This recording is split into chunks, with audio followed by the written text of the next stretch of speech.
हाय student, Dalsingar inter college Ratanpurwa Mansoor Maharaj द्वारा online classes में आप सभी विद्यार्थियों का हार्दिक स्वागत है। Myself Anil Verma, I am going to teach you character of a happy life, एक शॉर्ट पोएट्री ऑफ क्लास 12। जैसा कि आप लोगों को पता है कि इसके पहले मैं आप लोगों को ग्रामर का एक चैप्टर मैं समाप्त किया हूँ, नरेशन, जिसको उम्मीद है कि आप लोग पढ़े होंगे। और अगर कहीं से किसी को कोई प्रॉब्लम होता है, किसी को कोई दिक्कत हो रहा है, तो उसको कमेंट बॉक्स में लिखने का, कमेंट करने का कृपा करें, जैसा कि उस पर देखा जाएगा। अगर कहीं से कोई दिक्कत त्रुटि होती है तो उसमें पुनः सुधार किया जाएगा और आपको भली बात समझाने का प्रयत्न किया जाएगा। जैसा कि आप सभी को पता है कि कोरोना जैसे ये वैश्विक महामारी से सभी लोग जहाँ भी हैं, जैसे भी हैं, सहमे हुए हैं। और जिसको देखते हुए विद्यालय के प्रबंधन के द्वारा ये ऑनलाइन क्लास का संचालन किया जा रहा है। और मुझे उम्मीद है कि आप लोग घर पर बैठ करके ढंग से पढ़ते होंगे। हालांकि जैसा जो कुछ भी हम लोगों को देना चाहिए, दुर्भाग्यवश नहीं दे पा रहे हैं, क्योंकि अभी बहुत सारे सिस्टम हैं जिसको हम लोग आप लोगों को नहीं बता पा रहे हैं। क्योंकि समय का बॉन्ड है, समय बहुत ही मूल्यवान है, लेकिन उसका हम लोग सही ढंग से उपयोग इस समय नहीं कर पा रहे हैं। लेकिन मुझे उम्मीद है कि आप लोग घर बैठ करके इत्मीनान से बुक को पढ़ते होंगे। जो भी आप लोगों के सामने हम लोगों के द्वारा वीडियो प्रोवाइड की जा रही है, उसको आप लोग ढंग से पढ़ते होंगे। ठीक उसी क्रम में हम लोग देखते हैं कि कक्षा 12 के बच्चों के लिए कि इंग्लिश पोएट्री का आज पहला लेसन मैं आप लोगों को पढ़ाने जा रहा हूं। जो पहला चैप्टर है character of a happy life, जिसका मतलब होता है कि अच्छे या एक प्रसन्नचित जीवन का चरित्र, एक प्रसन्नचित जीवन का चरित्र, जिसका मतलब होता है it is composed by sir Henry Wotton. ये character of a happy life पढ़ते हैं। सर हेनरी ऊटेन ने एक प्रसन्नचित जीवन का चरित्र के बारे के शीर्षक के द्वारा इन्होंने अपने पोएट्री को कंपोज किया हुआ है, जिसके माध्यम से बताया गया है कि एक अच्छे चरित्र वाला व्यक्ति किस तरह से अपने जीवन को स्पेंड करता है, किस तरह से अपने जीवन को व्यतीत करता है। ठीक उसी को हम लोग देखते हैं। लिखा है उन्होंने, how happy is he born or taught. How happy, कितना प्रसन्नचित होता है, ही माने वह, बार माने जन्म से, आर्ट माने शिक्षा से, अर्थात एक अच्छे चरित्र वाला व्यक्ति जो जन्म अथवा शिक्षा से वह कितना प्रसन्नचित होता है। अर्थात एक अच्छे चरित्र वाला व्यक्ति, that serve not another's will, that माने जो, सर्व माने सेवा करता है, नॉट अनदर्स विल माने होता है, नॉट माने नहीं, अनदर्स विल माने होता है किसी दूसरे की इच्छा पर। अर्थात एक अच्छे चरित्र वाला व्यक्ति जो किसी दूसरे की इच्छाओं पे कार्य नहीं करता है, अर्थात वह हमेशा अपनी इच्छा के अनुरूप ही कार्य को करता है। फिर तीसरे लाइन में लिखा है उन्होंने, whose armor is his honest thought, whose armor, जिसकी सुरक्षा कवच। अर्थात एक अच्छे चरित्र वाले व्यक्ति का, अर्थात एक अच्छे प्रसन्नचित व्यक्ति के चरित्र वाले व्यक्ति का जो सुरक्षा कवच, अरमावर का मतलब होता है सुरक्षा कवच। इज हिज ऑनेस्ट थॉट, जिसकी सुरक्षा कवच मात्र उसकी ईमानदारी की नीति होती है। अर्थात एक अच्छे चरित्र वाले की, एक अच्छे चरित्र वाले व्यक्ति की सुरक्षा कवच मात्र उसकी ईमानदारी की नीति होती है। फिर and simple truth, his utmost skill and माने और सिंपल ट्रूथ जो सदा सत्य बोलता रहता है, अर्थात एक अच्छे चरित्र वाला व्यक्ति जो सदा सत्य बोलता है अर्थात वह सच्चाई का अनुकरण करता है। हिज एटमोस्ट स्टील और वही उसकी मात्र संपूर्ण कुशलता होती है, अर्थात एक अच्छे चरित्र व्यक्ति की वही उसकी संपूर्ण कुशलता होती है। दूसरे पैराग्राफ में इस तरह से सर हेनरी उटेन जी कहते हैं कि हुज पैशन अर्थात ए हैप्पी मैन्स पैशन एक अच्छे चरित्र वाले व्यक्ति जो मनोवेगों का संवेग का मतलब पैशन का मतलब होता है संवेग में प्रेम, दया, लोभ, कष्ट अर्थात quick of first mind are eater whose passions not his master are अर्थात एक अच्छे चरित्र वाला व्यक्ति पैशन माने अपने संवेगों का या मनोवेगों का नाट माने नहीं होता, हिज मास्टर और माने होता स्वामी, अर्थात एक अच्छे चरित्र वाला व्यक्ति जो अपने संवेगों का स्वामी नहीं होता, अर्थात जो अपने मनोवेगों का स्वामी नहीं होता। मतलब ये कि सर हेनरी उटेन कहते हैं कि एक अच्छे चरित्र वाला व्यक्ति जो प्रसन्नता अर्थात जो क्रोध, दया, प्रेम, घृणा इत्यादि जो सभी चीजों से दूर रहता है, वही उन्होंने लिखा कि whose passion not his master are अर्थात जो अपने संवेगों का, पैसा का मतलब संवेगों का, हिज मास्टर माने जो स्वामी नाट माने नहीं होता है, अर्थात एक अच्छे चरित्र वाला व्यक्ति जो अपने संवेगों का स्वामी नहीं होता है। फिर लिखा उन्होंने whose soul is still prepared for death, whose soul का मतलब जिसकी अंतरात्मा अर्थात एक अच्छे चरित्र वाले व्यक्ति की अंतरात्मा इज स्टिल माने सदैव, प्रिपेयर्ड माने तैयार होती है, फॉर डेथ माने होता मृत्यु के लिए, अर्थात एक अच्छे चरित्र वाले व्यक्ति की आत्मा जो मृत्यु के लिए हमेशा तैयार रहती है, अर्थात एक अच्छे चरित्र वाला व्यक्ति जो हमेशा मृत्यु से कभी डरता नहीं है, अर्थात वह मरने के लिए हमेशा तैयार रहता है।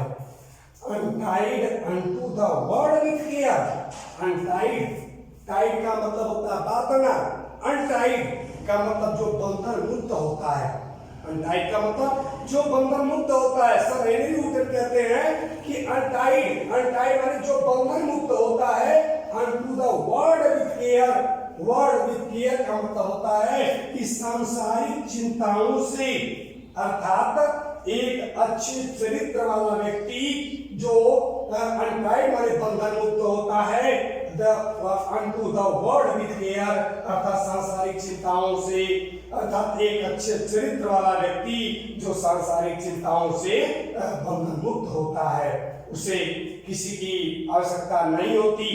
पहली कानून में आप प्रिंसली लव, उसे न तो राजा के प्रेम की आवश्यकता होती है, अर्थात अच्छे चरित्र वाले व्यक्ति को न तो प्रिंसली लव का मतलब उसे न तो राजा के प्रेम की आवश्यकता होती है अथवा बलगर वृद्ध, और न तो उसे सांसारिक चिंता ही होती है। बलगर वृद्ध का मतलब होता है न तो उसे सांसारिक चिंता ही होती है, अर्थात अच्छे चरित्र वाले व्यक्ति अर्थात एक प्रसन्नचित्त जीवन का जो चरित्र वाले व्यक्ति होते हैं, अर्थात उन्हें न तो राजा के प्रेम की आवश्यकता होती है और न तो अथवा बलगर वृद्ध अथवा न तो सामान्य लोगों की चिंता होती है, अर्थात एक अच्छे चरित्र वाले व्यक्ति न तो राजा के प्रेम की आवश्यकता होती है, न तो सामान्य लोगों की आलोचनाओं का ही घर होता है।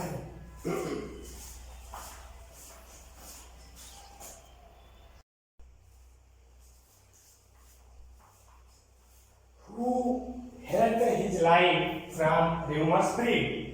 Who means जो, अर्थात एक अच्छे चरित्र वाला व्यक्ति, हेड हिज लाइफ, हेड माने घिरा करता है, हिज लाइफ माने अपने जीवन में, फ्रॉम रूमर्स फ्री माने होता अफवाहों से, अर्थात एक अच्छे चरित्र वाला व्यक्ति अफवाहों से मुक्त होता है।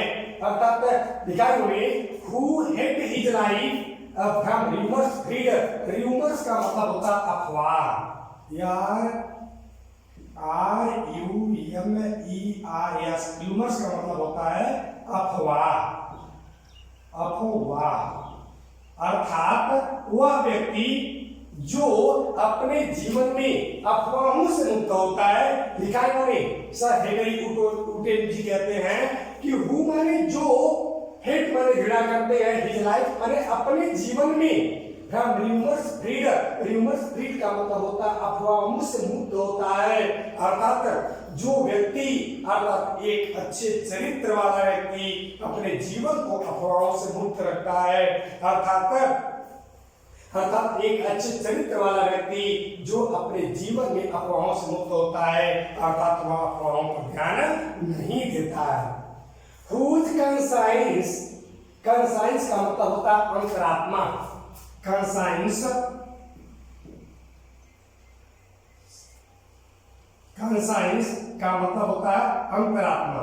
अर्थात वह व्यक्ति, लिखा उन्होंने कि एक अच्छे चरित्र वाला व्यक्ति whose conscience जिसकी अंतरात्मा, अर्थात एक अच्छे चरित्र वाले व्यक्ति की अंतरात्मा इस माने होती है his strong retreat। रिट्रीट का मतलब होता है शरण स्थल। रिट्रीट का मतलब होता है शरण स्थल।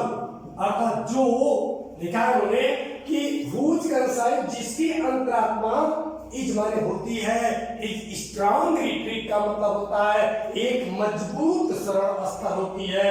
अर्थात जिसकी अंतरात्मा एक मजबूत शरण स्थल होती है। अर्थात एक अच्छे चरित्र वाला व्यक्ति जो अपने अंतरात्मा के अनुसार ही कार्य करता है। लिखा है उन्होंने whose state can neither flatters feed। जिस whose state can neither flatters feed अर्थात जिसकी स्थिति, अर्थात स्टेट का मतलब स्थिति होता है कि जिसकी अंतरात्मा अर्थात एक अच्छे चरित्र वाले की, एक अच्छे चरित्र वाले व्यक्ति की स्टेट माने स्थिति कैन नाइदर फ्लैटर्स फीड।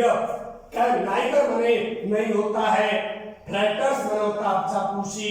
अर्थात एक अच्छे चरित्र वाले व्यक्ति की स्थिति जो चापलूसों से मुक्त होता है, अर्थात चापलूसों से जो मुक्त होता है। देखो इन्होंने लिखा है whose state can neither flatters feed। एक अच्छे चरित्र वाला, whose का मतलब होता है जिसकी, अर्थात एक अच्छे चरित्र वाले व्यक्ति की स्थिति can neither flatters feed अर्थात वह चापलूसों से मुक्त होता है। फ्लैटर्स का मतलब होता है चापलूसी। फ्लैटर्स का मतलब होता है चापलूसी। अर्थात जिसकी स्थिति जो चापलूसी से मुक्त होती है, अर्थात एक अच्छे चरित्र वाला व्यक्ति जो चापलूसों से दूर रहता है। नार रिउन मेक ऑपरेशंस ग्रेटर। अर्थात नार माने ना तो, नार मीन्स ना तो, रिउन माने होता है कि विनाश करने वाले, अर्थात मेक ऑपरेशंस माने दमन करते हैं। ग्रिप माने होता मान को, नार माने ना तो, रिउन मेक ऑपरेशंस ग्रेट ना तो विनाश, ना तो उनके विनाश से मेक माने हो सकते हैं ऑपरेशंस ग्रेट का मतलब होता है दमनकारी महान, दमनकारी महान।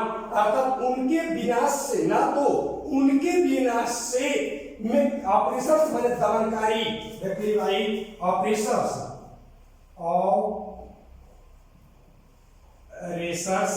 ऑपरेशंस का मतलब होता है दमनकारी, दमनकारी। इसका मतलब यह होगा कि नार माने ना तो, रिउन माने उसके विनाश से, अर्थात एक अच्छे चरित्र वाले व्यक्ति के विनाश से मेक ऑपरेशंस माने दमनकारी बन सकते हैं। ग्रीक माने महान, अर्थात ना तो अच्छे चरित्र वाले व्यक्ति के विनाश से दमनकारी महान नहीं बन सकते हैं। हु इन बीज नन, हु माने जिनको, इन बीज का मतलब होता है बुराई। देख लीजिए इन बीज अर्थात इन बीज का मतलब होता है बुराई। लिखा है उन्होंने कि हु इन बीच नन, अर्थात हु माने जो, अर्थात एक अच्छे चरित्र वाले व्यक्ति, इन बीच का मतलब बुराई न माने नहीं करते हैं, अर्थात एक अच्छे चरित्र वाले व्यक्ति जो कभी किसी की बुराई नहीं करते।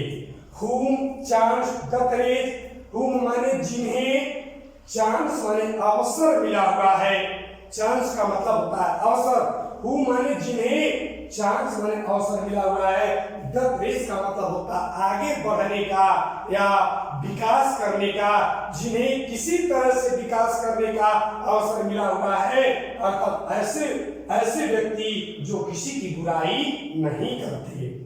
nor wise who never understood, nor wise, wise का भी मतलब होता है बुराई, अर्थात जो किसी की बुराई नहीं करते, who never understood, और जो यह कभी नहीं समझते, अंडरस्टूड का मतलब होता है समझना, अर्थात एक अच्छे चरित्र वाले व्यक्ति, हु नेवर माने कभी नहीं, अंडरस्टूड माने समझते कि हाउ डीपेस्ट, डीपेस्ट माने होता है गहरा, देख लीजिए हाउ डीपेस्ट, डीपेस्ट का मतलब गहरा, डीपेस्ट का मतलब होता है गहरा, अर्थात हाउ डीपेस्ट कितना गहरा होता है, ऊंस माने घाव, और गिवन विथ माने होता प्रशंसा के द्वारा, अर्थात जो यह कभी नहीं समझते कि प्रशंसा के द्वारा दिए हुए घाव कितना गहरा होता है।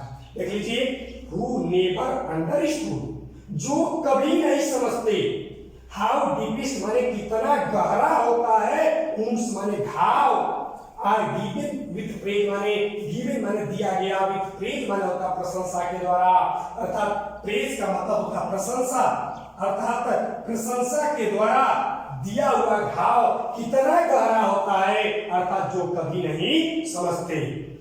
नॉर रूल्स ऑफ स्टेट, अर्थात एक अच्छे चरित्र वाले व्यक्ति जो राज्य के नियमों का पालन नहीं करते, देखो लिखा है उन्होंने nor rules of state, nor माने न तो, रूल्स माने नियमों का, आप स्टेट माने राज्य के, अर्थात एक अच्छे चरित्र वाले व्यक्ति जो राज्य के नियमों का पालन नहीं करते, बट रूल्स आर गुड, लेकिन रूल्स माने नियमों का पालन करते हैं, आप गुड माने होता है हमेशा अच्छाइयों के, लेकिन वह हमेशा अच्छाइयों के नियमों का पालन करते हैं, अर्थात एक अच्छे चरित्र वाला व्यक्ति जो राज्य के नियमों का परवाह नहीं करता, राज्य के नियमों का पालन नहीं करता, बल्कि रूल्स आर गुड, लेकिन बल्कि वह हमेशा अच्छाई के नियमों का पालन करता है।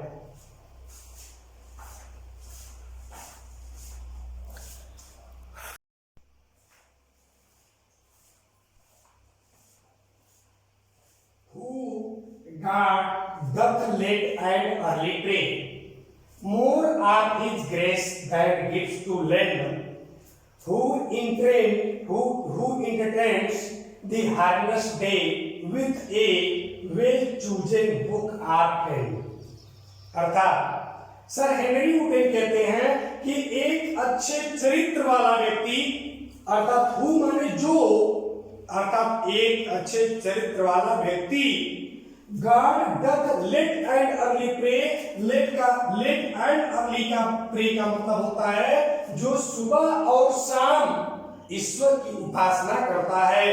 देख लीजिए who God, अर्थात जो, अर्थात एक अच्छे चरित्र वाला व्यक्ति, गॉड माने ईश्वर का, doth late and early pray, late and early pray का मतलब होता है कि अर्थात सायंकाल को और प्रातः काल को प्रे का मतलब प्रार्थना करता है, अर्थात मोर ऑफ हिज ग्रेस, केवल उनकी कृपा पाने के लिए, ग्रेस का मतलब होता है कृपा, ठीक है।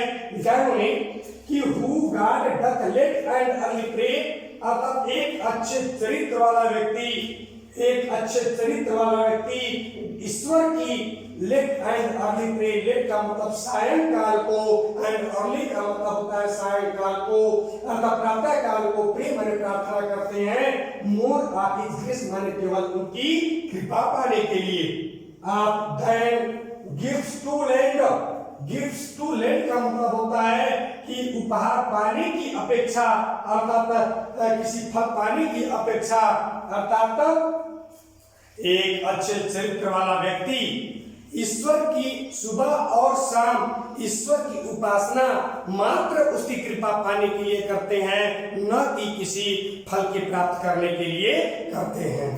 पहले कारण ने हु इंटरटेन्स, अर्थात एक अच्छे चरित्र वाला व्यक्ति, सर हेनरी उडेल कहते हैं कि हु माने जो, इंटरटेन्स माने जो व्यतीत करता है, द हार्मलेस डे का मतलब होता है अपने खाली दिन को या खाली समय को विद ए वेल चूजन माने एक अच्छी पुस्तक, वेल चूजन बुक अर्थात एक अच्छी चुनी हुई पुस्तक के साथ, और फ्रेंड माने होता है मित्रों के साथ, अर्थात एक अच्छे चरित्र वाला व्यक्ति जो अपने समय को बिताता है। देख लीजिए हु इंटरटेन्स, इंटरटेन्स का मतलब मनोरंजन होता है, लेकिन अर्थ है बदल गया, बिताने शब्द होगा कि हु इंटरटेन्स जो बिताता है, द हार्मलेस डे का मतलब होता है कि अपने खाली समय को, with A well chosen book का मतलब होता है कि अच्छे पुस्तकों के साथ, और फ्रेंड्स का मतलब होता है मित्रों के साथ, अर्थात एक अच्छे चरित्र वाला व्यक्ति अपने खाली समय को अच्छे पुस्तकों अथवा अच्छे मित्रों के साथ व्यतीत करता है। फिर सर हेनरी उटेन लास्ट पैसेज में कहते हैं कि this man is free from surveillance. This is more important, very very important passage. This man is free from surveillance, अर्थात one person who had a high quality of goodness, or one person who had a best quality, this man has a free from surveillance, or that person is free from the surveillance। अर्थात एक व्यक्ति जो अच्छे चरित्र के व्यक्ति होते हैं, अर्थात वह स्वतंत्र होते हैं। फ्रॉम माने से सर्वाइव, सर्वाइव का मतलब होता है, सर्वाइव का मतलब होता है दास्ता के बंधनों से, दास्ता के बंधन, दास्ता के बंधनों से, बैंड्स का मतलब होता है बंधन से, अर्थात एक अच्छे चरित्र वाला व्यक्ति, this man is free from surveillance, यह व्यक्ति इज माने होते हैं फ्री माने स्वतंत्र होते हैं, अर्थात मुक्त होते हैं, फ्रॉम सर्वाइलेंस का मतलब होता है दास्ता के बंधनों से। ऐसे व्यक्ति दास्ता के बंधनों से मुक्त होते हैं, अर्थात अच्छे चरित्र वाले व्यक्ति दास्ता के बंधनों से मुक्त होते हैं, अर्थात वो किसी की गुलामी नहीं करते, बल्कि वह अपने अंतरात्मा की ही गुलामी करते हैं, अर्थात अपने अंतरात्मा की बात को वो समझते हैं। होप टू राइज, उन्हें अर्थात अच्छे चरित्र वाले व्यक्ति को, उसे न तो होप माने आशा होता है, टू राइज माने ऊपर उठने का, अर्थात अच्छे चरित्र वाले व्यक्ति को न तो ऊपर उठने का आशा होती है, और फियर टू फॉल, अथवा फियर माने भय होता है, टू फॉल माने गिरने का, अर्थात उसे न तो नीचे गिरने का ही भय रहता है। अर्थात एक अच्छे चरित्र वाले व्यक्ति को न तो ऊपर उठने की आशा होती है और न तो नीचे गिरने का ही भय होता है। लॉर्ड ऑफ हिमसेल्फ, अर्थात एक अच्छे चरित्र वाला व्यक्ति लॉर्ड माने स्वामी होता है, लॉर्ड माने स्वामी होता है, मालिक होता है, आप हिमसेल्फ माने स्वयं का, अर्थात एक अच्छे चरित्र वाला व्यक्ति स्वयं का मालिक होता है, अर्थात स्वयं का स्वामी होता है। थॉट नॉट ऑफ लैंड्स, यद्यपि नॉट माने न हो, ऑफ लैंड्स माने होता है जमीन, धन दौलत या संपत्ति का, यद्यपि वह संपत्ति का स्वामी न हो, लेकिन वह स्वयं का स्वामी होता है। एंड हैविंग नथिंग, और एंड हैविंग वह सब कुछ रखता है, अर्थात एक अच्छे चरित्र वाला व्यक्ति हैविंग माने सब कुछ रखता है, नथिंग माने कुछ भी नहीं रखता है, अर्थात एक अच्छे चरित्र वाला व्यक्ति सब कुछ रखता है। हैविंग का मतलब होता है सब कुछ रखना, नथिंग और कुछ भी नहीं रखता है। ही हेथ अर्थात वह रखता है, हेथ माने होता रखना, और माने सब कुछ, अर्थात एक अच्छे चरित्र वाला व्यक्ति सब कुछ रखता है, नथिंग कुछ भी नहीं रखता, भी हेथ आल फिर भी हेथ मन होता रखना, वह सब कुछ रखता है। अर्थात this man is free from surveillance, यह व्यक्ति दासता के बंधनों से मुक्त होता है। आप होप टू राइज, उसे न तो ऊपर उठने का भय, उसे न तो ऊपर उठने की आशा होती है, और फियर टू फॉल, अथवा न तो भय रहता है टू फॉल माने गिरने का, अर्थात उसे न तो नीचे गिरने का ही भय रहता है। लॉर्ड ऑफ हिमसेल्फ, वह स्वयं का स्वामी होता है। अच्छे चरित्र वाला व्यक्ति स्वयं का स्वामी होता है। थॉट नॉट ऑफ लैंड्स, वह भले ही संपत्तियों का स्वामी ना हो। लैंड्स, लैंड्स का मतलब संपत्ति होता है, देखो यस जुटा हुआ है इसलिए संपत्ति हो रहा है, इसका अर्थ यद्यपि नॉट माने ना हो, ऑफ लैंड्स का मतलब होता है संपत्ति का, यद्यपि वह संपत्ति का स्वामी न हो लेकिन वह स्वयं का स्वामी होता है। एंड हैविंग नथिंग, अर्थात a good person have all things and also nothing to itself, अर्थात एक अच्छे चरित्र वाला व्यक्ति having nothing, having माने सब कुछ रखता है, nothing माने कुछ भी नहीं रखता, he hath all, वह सब कुछ रखता है। अर्थात एक अच्छे चरित्र वाला व्यक्ति सब कुछ रखता है, कुछ भी नहीं रखता, he hath all, फिर भी वह सब कुछ रखता है। इस तरह से यह चैप्टर मेरा समाप्त होता है। हमने देखा कि in last line we find out the figure of speech. जैसा कि हमने आप लोगों को बहुत पहले फिगर ऑफ स्पीच का डेफिनेशन बहुत पहले दिया था, और इसी तरह से निचला जो सेंटेंस है इसमें हम पता करेंगे कि फिगर ऑफ स्पीच क्या हो सकता है। चूंकि इसमें हैविंग शब्द आया हुआ है और उसके साथ में यहाँ पर नथिंग भी आया हुआ है, जो ये दोनों शब्द एक दूसरे के विरोधाभास में है, अर्थात एक दूसरे के विलोम शब्द हैं। इस तरह से आप जानते हो कि oxymoron, in oxymoron two opposite qualities are added as something, अर्थात दो विरोधाभास वस्तु जब एक ही साथ आते हैं तो उसमें ऑक्सीमोरन फिगर ऑफ स्पीच होते हैं। तो इस तरह से चैप्टर मेरा समाप्त होता है। मैं आप लोगों से उम्मीद करूंगा कि इसको पढ़ेंगे, और पढ़ने के बाद में अगर कहीं से कोई दिक्कत होती है तो उसको कमेंट बॉक्स में लिखेंगे, और पुनः अगले वीडियो में और ढंग से समझाने का प्रयास किया जाएगा। धन्यवाद।